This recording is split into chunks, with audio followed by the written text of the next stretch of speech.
most heroic thing we can do now. Let's look the truth in the face.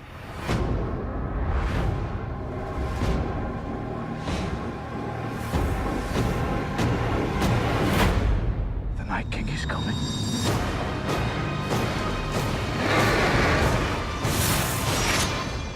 The dead are already here.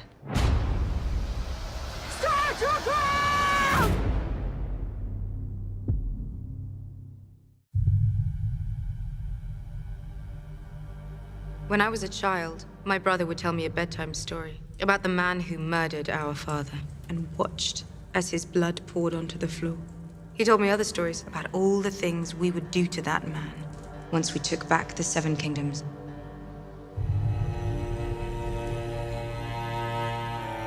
When Jaime shows up to Winterfell, it's very difficult for almost anybody to know how to feel about it. On the one hand, Dany looks at him as this is the person who murdered her father, and even if she has come to terms with who her father was and what her father really was, it probably doesn't entirely erase the sting of her father's murderer showing up on her doorstep.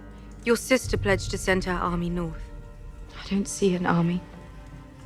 She never had any intention of sending her army north. Tyrion has made a number of mistakes now, and Dany's really at the end of her patience because she has a lot of fondness and respect for Tyrion, but many of his plans have really gone awry.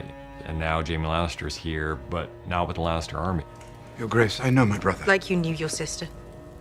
Tyrion can't really fight back because he knows she's right. I mean, he really did make a grievous mistake. If Tyrion has a flaw, he's a very clever man, but sometimes clever people overestimate their own cleverness.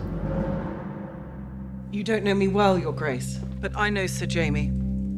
He is a man of honor.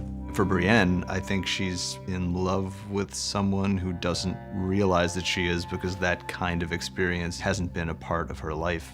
She's feeling things that she can't really process because she never grew up in a world where those things were an option. She's so used to Jaime taunting her and being the kind of nasty Jaime Lannister of old that she's just suspicious at first that he's playing her and that he's gonna reveal his true intent.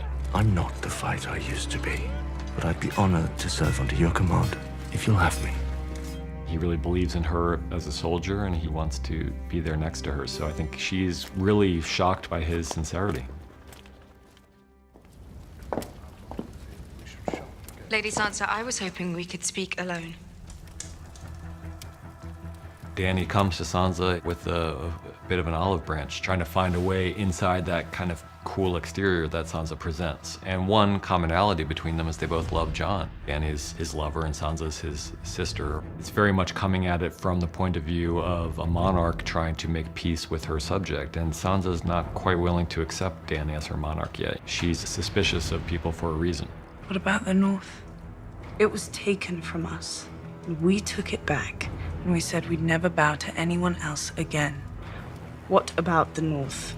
She's had too many hard experiences not to be suspicious of people, and she sees Dany as possibly a tyrant, as someone who's has a lot of power and is seeking to get even more.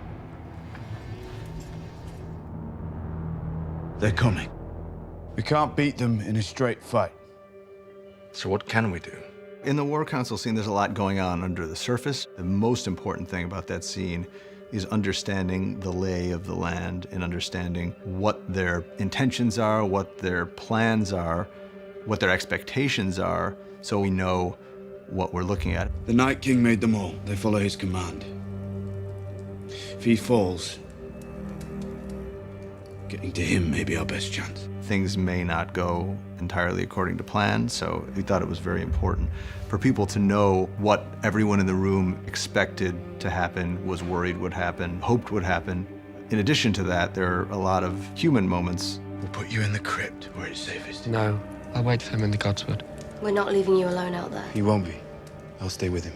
One thing that was definitely going on was how Theon felt after returning to Winterfell and how he's using this battle as an attempt to try to make good to the extent that that's possible on the horrible mistakes that he made. I took this castle from you. Let me defend you now.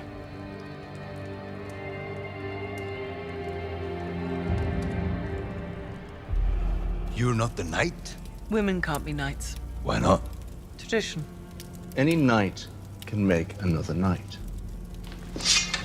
Kneel, Lady Brienne. Brienne has been more knightly than any of the knights I think we've seen. I mean, she's a paragon of strength and honor and being true to your word. When Jaime knights her, it's a general kind of validation she's wanted her whole life. But even more importantly, it's the acceptance and validation of Jaime, who she obviously has feelings towards that she's never really come to terms with or even allowed to bubble to the surface of her consciousness, but they're there all the same, and we can see all of those things swirling. Sir Brienne of Tarth, Knight of the Seven Kingdoms.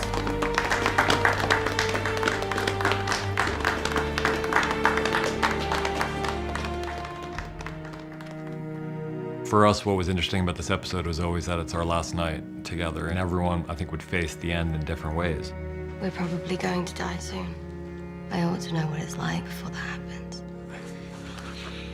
Some characters want to make love for the first time because they've never done it before. There are other characters who are getting drunk and singing songs, and then there are characters who are just trying to find some kind of human solace together, like Sansa and Theon. Everyone faces it in different ways, but they're all facing it, and that's why this episode was so important to us, because it's, you know, all these characters that we've been following for so long, and now they're all facing a common enemy. How about a song? One of you must know one. High in the halls of the kings who are gone, Jenny would dance with her ghost. Daniel's got a really lovely voice, and we knew we wanted a song in this episode. We've had a song in several of the seasons. We haven't had an original in a while, so this felt like the place for it, and Daniel felt like the singer. The ones who'd been gone for so very long, she couldn't remember their names.